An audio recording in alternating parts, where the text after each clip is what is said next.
Hey home bakers, it's Jack here, bakewithjack.co.uk, bringing you your weekly bread making tip every single Thursday, and today it's all about cheese.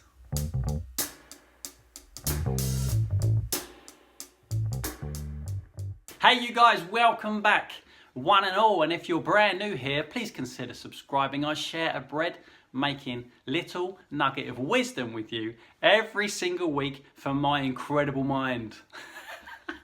This week I'm going to talk about cheese because there are 4 ways that I know of that you can add cheese to your bread dough, apart from making a sandwich. Maybe that's number 5, a cheese sandwich. So let's get on with it. Number 1, firstly, you can grate the cheese and add it into your flour at the beginning of the bread making process. If you add it straight in with the dry ingredients and then add your yeasty water like you normally would do, you can work it through the dough. And as you're working it, as you're kneading it, it will become the dough, and the dough will become cheese dough. The cheese will disappear into your dough, making your dough cheese dough, therefore making your bread cheese bread. It brings all that wonderful cheese flavour and a little bit of a firmy, chewier texture, which is really, really tasty. Yeah.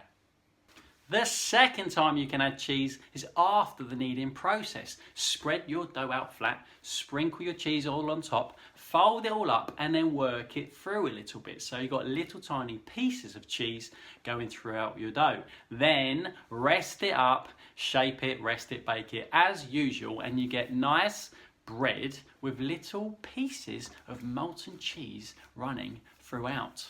Oh yeah. Okay, cheese entry point number 3 is you can add it to the dough during the shaping process. Let me tell you what I'm talking about. When you're shaping up, let's say for example, a small bloomer, you're gonna roll it up like a Swiss roll.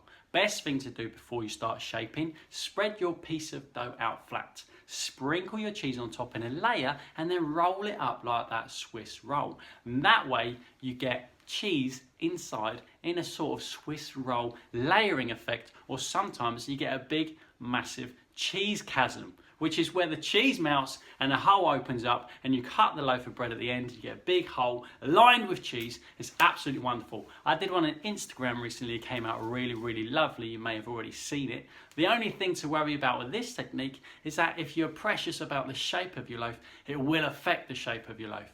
As that cheese melts inside in the layers, creating gas, it's going to make a big hole. It's going to make big holes and it's going to spread your dough out.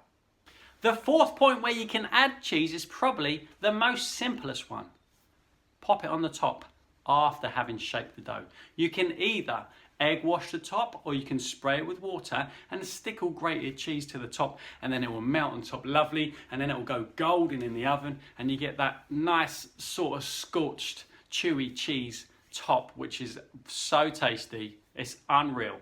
And that's it, the 4 cheese entry points into your bread dough, each with a different effect, which is really worth having a play with and experimenting. So do have a play and experiment, and also experiment with grated cheese or cubed up cheese. You get different effects each way. And if there's anything I haven't mentioned, if you've got a little input into you've put some cheese in somehow or some way that I haven't mentioned, please stick it in the comments underneath, because that's where the true learning happens. It's really, really cool.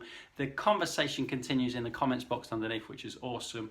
And I learn there as well. That's where I do a bit of learning from you guys, which is the coolest thing in the world. So if you've got some cheese experience, stick it underneath. And in the meantime, I will see you down there. After that, I'll see you next week for another one. Peace!